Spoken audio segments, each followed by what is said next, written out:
It is a gorgeous Friday, another week down over here.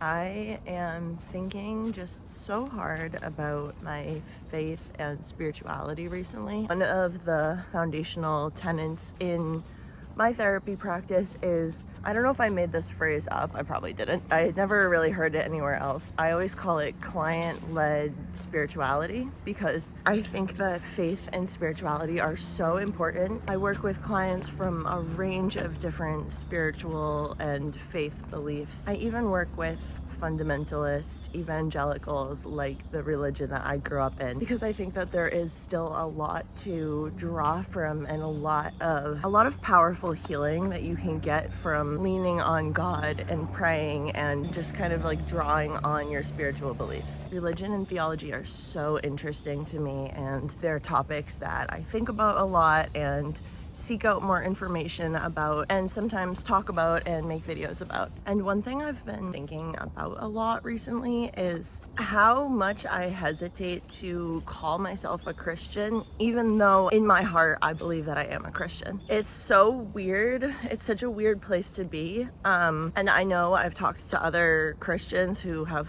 felt this. It's so messed up that that term and label has been co-opted by so much harm and violence and evil, honestly, that it's no longer comfortable to take on. I grew up in a fundamentalist, extremist, cult-like environment, in my opinion, at this point. And I want to give you a good example of that I've been thinking about recently, that I think helps to demonstrate how much harm these communities can cause, even when they feel like they are not outright engaging in abuse. And so many of the extremely conservative, damaging beliefs in some of these communities are not a part of like ancient Christian traditions. They are newer control tactics that, as I've discussed before, I firmly believe are an attack of evil, spiritual warfare against Christians. I think that they are the wolf in sheep's clothing, that they are the calling good evil and evil good that the Bible talks about. There's a huge focus on controlling women in a lot of these religious sects that has a direct sociological link to rape culture that I think a lot of Christians don't want to acknowledge. And that importance of controlling women is something that my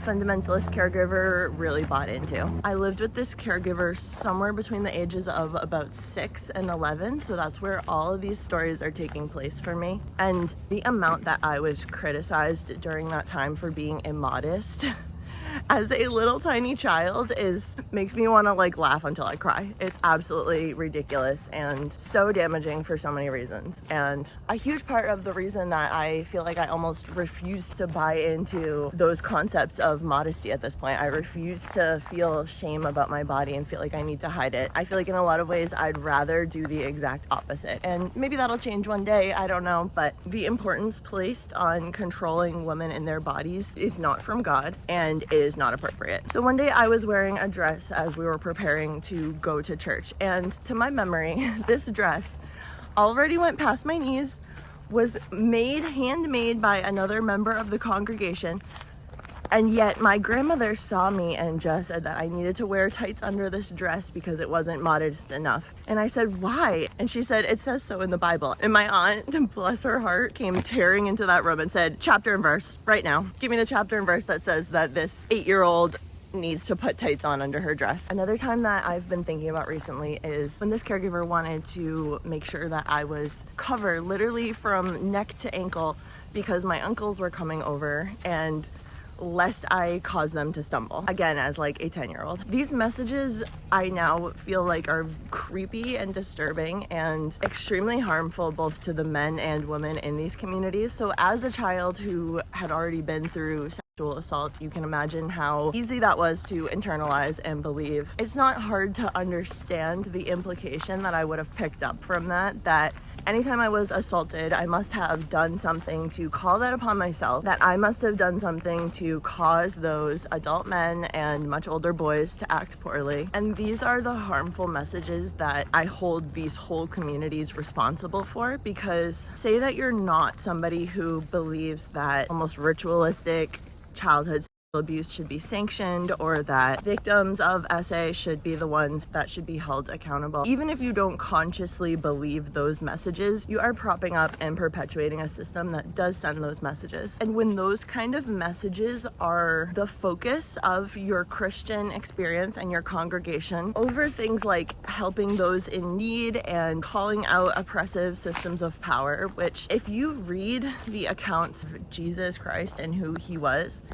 that is what he stood for. And so I find it really disheartening and disturbing how the Christian faith has been co-opted by high control, patriarchal perspectives that create a really strong conservative voting bloc. And I've talked about that direct intentional infiltration before. Things like a complete removal and divorce in Christianity from the earth and earth-based spirituality, and the subjugation of women and then children on this hierarchy. Those things are only centuries old in comparison to ancient Christian beliefs. If you really study theology and study religion, which I wouldn't place myself as any kind of expert in that field, I'm just like a baby novice at studying these things, but still I've studied a lot more than many of the people in the communities that I used to live in. You will find so many of these clear moments of distortion and manipulation, and I just find it so frustrating. It's a clear and deliberate attempt at gaining control over people's lives and families, and it makes me feel ashamed to even call myself a Christian or talk about God, which is the real evil and damage that these institutions and these people who I really doubt are acting out of their connection with God and the Holy Spirit and Jesus. I do so many things that these conservative Christian groups would denounce and point to as signs of like heathenism. And so I just find it kind of sad and I don't know, like disturbing that they would then get the Christian label and I don't feel comfortable owning it directly because of these man-made attempts for control that have sullied the name and belief system of Christianity. I mean, Christianity is supposed to be based on love and service and selflessness and a close relationship with God, and continually trying to become more aligned with God and more Christ-like in our experience and walk here on this earth. And all of those values are largely ignored by these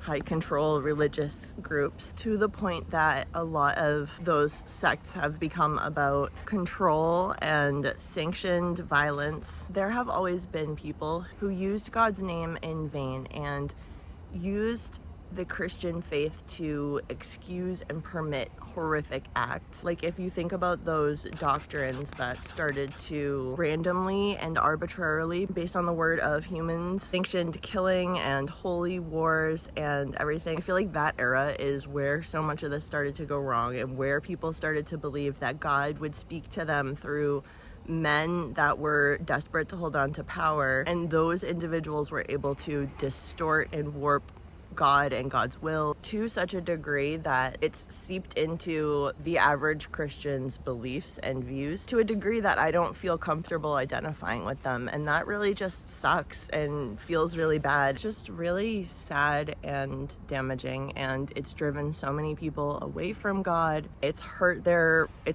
relationships with God and with their faith. And it seems to me like such a clear bid for control, such clear distortion of God's will and God's word. Such clear ways to cause this wave of Christians to stumble and to live further from God and more into the hands of these people seeking power and control. The attempts to sever Christians from the earth and from kindness and compassion and empathy and from their own direct connection with God is a clear attack on actual Christian spiritual values. And yet I bet that very few Christians would agree with me. And I just feel like that has been on my mind a lot recently. I've been trying to like grieve and process that. And I feel like I'm just out here on my own, praying, listening to God, who from my perspective is this divine, genderless, timeless force of endless love and compassion and mercy and rightness, unable to trust any church, any doctrine, any religious leadership.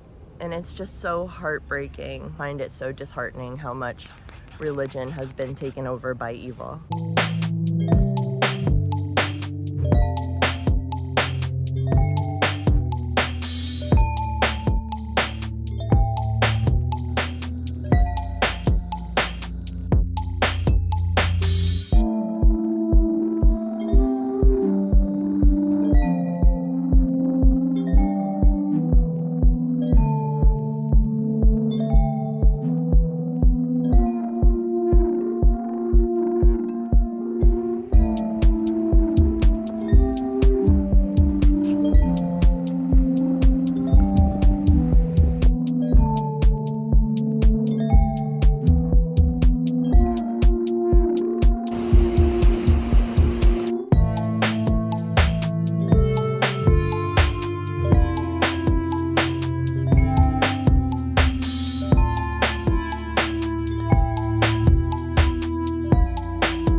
These grapes are amazing. Every time I start eating a fruit from nature, I definitely notice that it's more tart than I'm used to, but I kind of love that, and it's just like this little bit of an adjustment that you really get used to.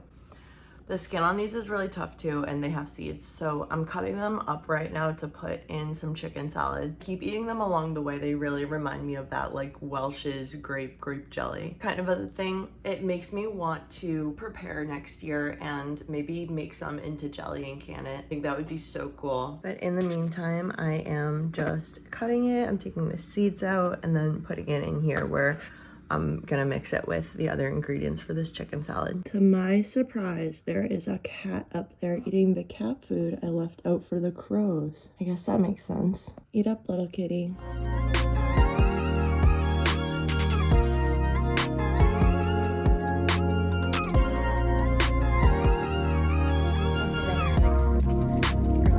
Breaking up has really been in the air for a lot of people lately.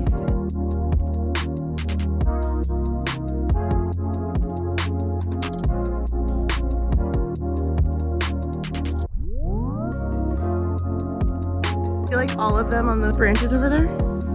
Oh,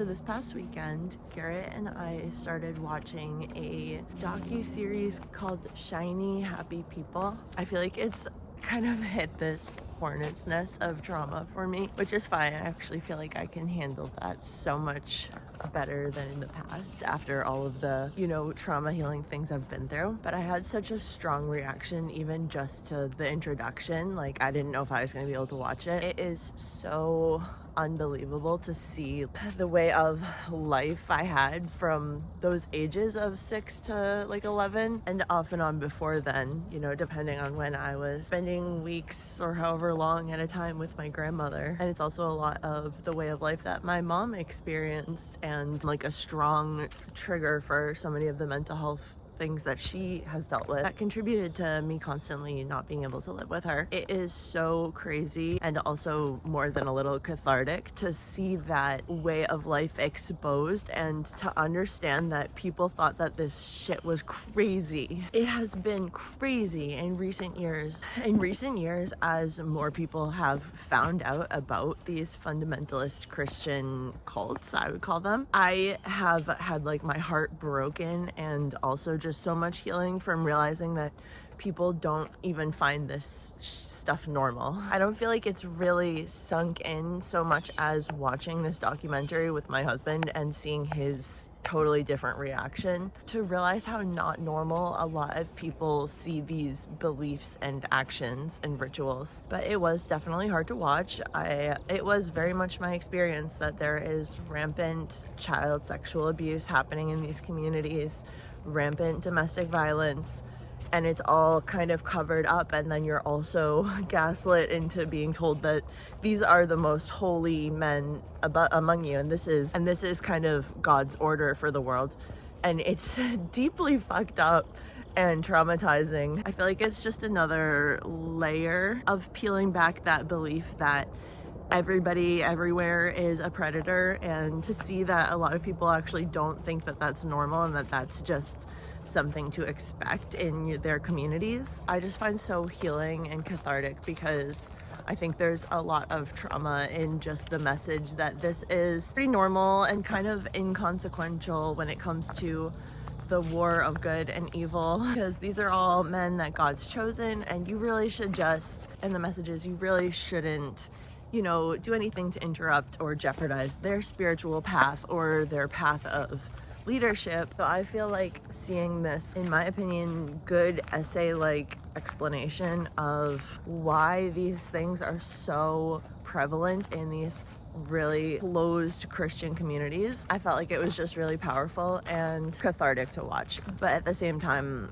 of course, like, it is all really upsetting and triggering if you lived like that and experienced these beliefs. I'm definitely dealing with like a lot of flashbacks and just memories, even with other kids. That's always been something that like bothered me the most, is remembering the other kids that were also experiencing these same things and were clearly being traumatized by it, and I have no idea how they're doing or where they're at today. I think that's the part that haunts me even more than anything that I directly experienced, even when the things that I directly experienced were horrific. Anyway, shiny happy people, 10 out of 10 so far. I'm really glad that they made this documentary and that they're exposing this way of life and the IBLP and all of these very predatory people who were just looking for power and control in the 70s that really fucked up a lot of people's lives, just like mine. Anyway, it is getting so cold here. I'm so chilly in the mornings, and I feel like my walks have been getting to be 45 minutes instead of an hour. And you know, with the same themes of kind of embodiment and intuition that I talk about often, I have been feeling like I'm gonna need to switch up what I do for my exercise routine soon. I think I had a really solid routine in the summer, and it's maybe not going to extend into the fall, and I'm okay with that. I think these are the moments that it is so important to practice flexibility and being willing to do something else, rather than trying to push yourself to do the same thing that you did in the summer and then falling off eventually or burning out. So I think I might move towards some like at-home yoga or Pilates. I usually get really into ballet and dance in the winter. I don't know why. It's just so comforting at that time of year. And I'm sure I'll still end up going for walks and spending a lot of time in the woods. Garrett and I went on a nice long bike ride this weekend, but I just think that it might be time to be a little bit less structured with it.